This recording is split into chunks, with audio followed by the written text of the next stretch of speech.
আসসালামু আলাইকুম। গত ভিডিওতে আমরা দেখিয়েছিলাম যে আমাদের এই চার্টটি ফরওয়ার্ড চার্টটি ডিজাইন করা। তো এইবার আমরা রিফারেলের জন্য এরকম একটা চার্ট ডিজাইন করব। আজকে আমাদের হচ্ছে 20 নাম্বার ক্লাস। তো আপনার প্রতিটা ক্লাস খুব মনোযোগ সহকারে দেখবেন, কারণ অ্যাডমিন ড্যাশবোর্ড ডিজাইনের জন্য আসলে মনোযোগ দিয়ে না দেখলে পরে বুঝতে পারবেন না, কারণ এটাতে অনেক অনেক ধরনের কাজ করতে হবে। আমরা সবসময় চাইবো যত কোড কম লেখা যায়, যত কোড কম লেখা যাবে তত আমাদের ডিজাইনটা সুন্দর হবে, ডেভেলপারদের জন্য কাজ করে সুবিধা হবে। বেশি ক্লাস ইউজ করব না, বাড়তি কোনো ক্লাস ইউজ করব না, বাড়তি কোনো কিছু রাখবো না, এক কথায়। তো চলো আমরা আজকে শুরু করে দিই আমাদের এই পাশে আরেকটা এরকম চার্ট তৈরি করার। তো তার জন্য আমাদের কোডে যাই। আচ্ছা, এটা আমাদের গত ভিডিওতে এই পর্যন্ত আমরা শেষ করেছি। তো আজকে আমাদের আচ্ছা, এটাকে আমরা কপি করি, পুরোটা কপি করে নিই। পুরোটা কপি করা এবং পরবর্তীতে এই জিনিসটা আমরা এখানে রাখলাম। আচ্ছা, এখানে আমাদের যে দিছি রেভিনিউ ওয়ান হাইব্রিড, তো এখানে রেভিনিউ ওয়ান হাইব্রিড দেওয়া আছে। এখানে রেভিনিউ ওয়ান না দিয়ে আমরা পেজ পেজ ওয়ান হাইব্রিড লিখি এখানে, বিকজ এখানে আমাদের প্রতিটা এর জন্য ব্যাকগ্রাউন্ড কালার চেঞ্জ হবে। ঠিক আছে, তো তার জন্য আচ্ছা এখানে আজকে রিফারেল না করে এখানে পেজেরটাই করি, পেজেরটা হলে ভালো হবে। পেজ ভিউ, আচ্ছা page one hybrid, page one hybrid. তারপরে হচ্ছে এখানে টেক্সট এখানে এটা চেঞ্জ হবে। এখানে কি দিব, এখানে কি আইকন রাখবো কি আইকন রাখবো না? আচ্ছা, আইকনটা বাদ।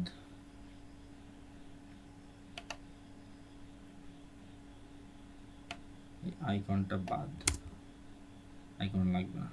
পেজের জন্য কোনো আইকন দিব না।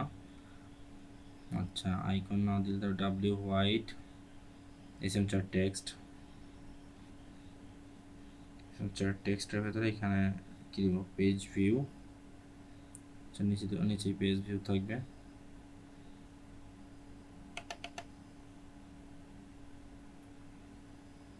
নিচে পেজ ভিউ,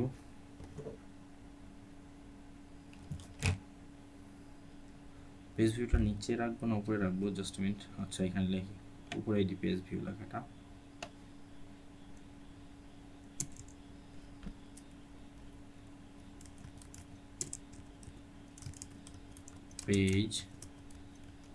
পেজ ভিউ, আর নিচে দিব হচ্ছে কতবার ভিউ হয়েছে, এইভাবে। এতগুলো পেজ ভিউ হয়েছে। আচ্ছা, তার নিচে আমরা এটা দেওয়ার পরে দেখি আমাদের ভিউটা কেমন আসতেছে। এখানে দেখতে হচ্ছে আমাদের কোনো ভিউই আসেনি, বুঝলাম না।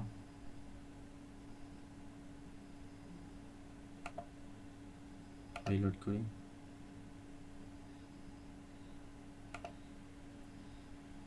পেজ ভিউ এবং আচ্ছা, এটা সব টেক্সটগুলো হোয়াইট করা আছে, তার জন্য এটা ব্যাকগ্রাউন্ড কালারটা আগে অ্যাড করতে হবে।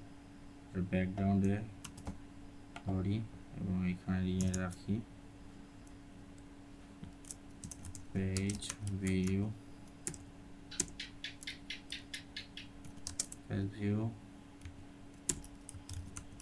চার্ট।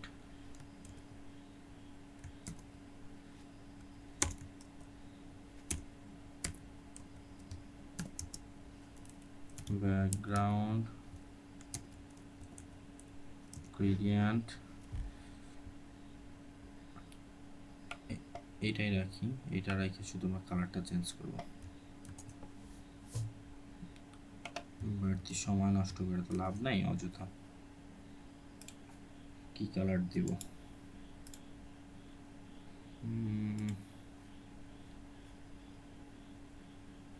আচ্ছা কালার দিয়ে হচ্ছে এই কালারটা মুছি।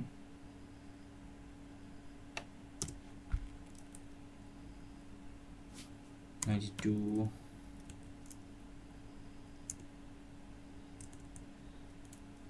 92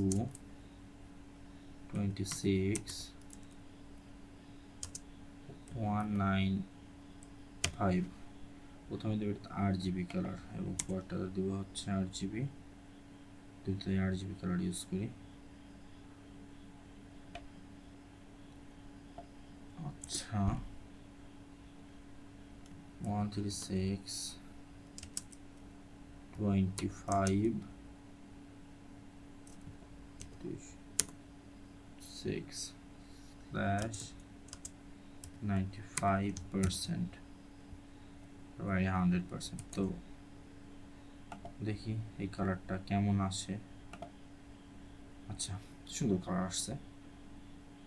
তো চলুন পরবর্তীতে আমরা একটা চার্ট ইনিশিয়াল করি। এটাতে চার্টের জন্য আমরা যাব আমাদের সেই আবার চার্ট ডটের জেএসের মধ্যে যাই। তারপরে এখান থেকে আমাদের এই চার্টের ডিজাইনটা অলরেডি করে রাখছি, সেটা আমরা মানে চার্ট ইনিশিয়াল করে রাখছি, এটা এখানে পেস্ট করলাম। আচ্ছা এবার কি হচ্ছে, আসে নাই, আসবে কেমন করে? এখানে তো আমাদের যেই এটা ইউজ করছে এখানে এই যে এইটা লাগবে এখানে দিছি, বাট এইখানে যে 1 লেখাটা নাই, এই 1 লেখা দিয়ে জাস্ট সেভ করি, চলে আসছে আমাদের চার্ট। আচ্ছা এই চার্টটা এখন দেখেন, এই চার্টের কাস্টমাইজড একটু দেখাই। যে অনেকের ইচ্ছা হইতে পারে যে ভাই আমি এখানে কালারটা একটু চেঞ্জ করব, তো কালারটা চেঞ্জ করার জন্য কই থেকে কালারটা চেঞ্জ করবো? এখানে শ্যাডো বাড়াইতে পারে বা সে কেউ শ্যাডো কমাইতে পারে, তার জন্য এখানে অনেক সময় কালার চেঞ্জ করা লাগতে পারে। এই যে দেখছেন না FFF, এটা হোয়াইট কালার। এই হোয়াইট কালার কোনটাতে লাগাইছি এখানে, এই যে এই যে ব্যাকগ্রাউন্ডে রাখা আছে এটা একটা হোয়াইট কালার। এই হোয়াইট কালারটাকে কি করা হয়েছে, মানে অপাসিটি আছে দেখেন এই যে নিচে, এই যে অপাসিটি আছে না, এটা যদি আমি 1 করে দিই, আচ্ছা 5 করে দিই, এবার দেখেন এখানে কি হয়, দেখছেন আরাম লাগতে যাচ্ছে। তারপরে দেখি এখানে একটু অন্য হইল, opacity to opacity from, আচ্ছা opacity ফর্মটাকে 6 করে দিই, দেখছেন এটা পুরাটা সাদা হয়ে গেছে, মানে এমন সাদা হয়েছে যেটা আর পেছনে কি আছে বোঝা যাচ্ছে না। তো তার জন্য এখানে আমাদের এই কালারটাকে আমরা অপাসিটি যা ছিল অপাসিটি কমাই দেন, সরি অপাসিটি এইভাবে রাখলে পরে কি হচ্ছে, অপাসিটি কম থাকতে জন্য এই হোয়াইট কালারটাকে এই ধরনের একটা কালার দেখা যাচ্ছে। আচ্ছা এখানে যদি আমি হোয়াইট না দিই, এখানে যদি অন্য একটা কালার ইউজ করতে পারেন, অন্য একটা কালার দিলাম, যেমন হচ্ছে ডিডিডি, এই কালারটা দিই, তারপর দেখেন আবার কি তাও বোঝা যাচ্ছে না। এই যে দেখেন এই যে এটার ভেতরে যে কালারটা ছিল না, এই কালারটা দেখেন চেঞ্জ হয়েছে, এই যে কালারটা চেঞ্জ হয়েছে, কারণ এগুলোর তো অপোজিট নাই, এগুলোর অপোজিট তো ঠিক আছে। তো এইভাবে এইভাবেই এই জিনিসগুলো চেঞ্জ করা হয়েছে।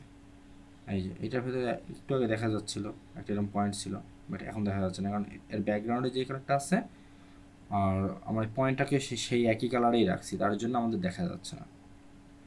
তো এখানে এই জিনিসটা একটু খারাপ লাগতেছে, এইটা উপরে দিয়ে এইটা নিচেই দেওয়াই ভালো ছিল, তাই করি।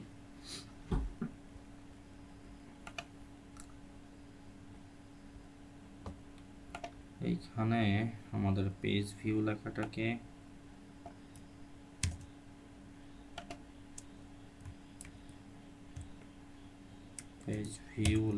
খারাপ দেওয়া যাচ্ছে, দুইটা ওয়ার্ড কমাই দিই, আচ্ছা এইভাবে রাখি, এইবার মেবি দেখতে আগে থেকে ভালো লাগবে। কি লেখা যেমন এত হাজার,